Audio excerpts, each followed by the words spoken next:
So this is the Alexa Echo Auto, and I just wanted to unbox it here and show you what it looks like when you open this thing. So basically what this is something that you can put in your car to connect to your phone.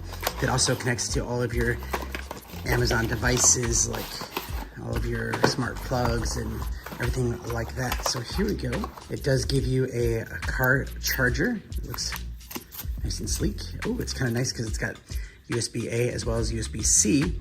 It's adhesive. And this is going to be the mount that goes to your car. The 1/8 inch out, so you can plug into your stereo and go through that if you wanted to play music and things like that. This is the device itself.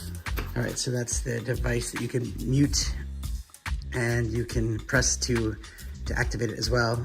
So it's like a magnet, so it's going to be like in your car adhesive, and it'll just sit nice and easy like that. It's a little pack that has a lot more in it, so it's not as big on the top.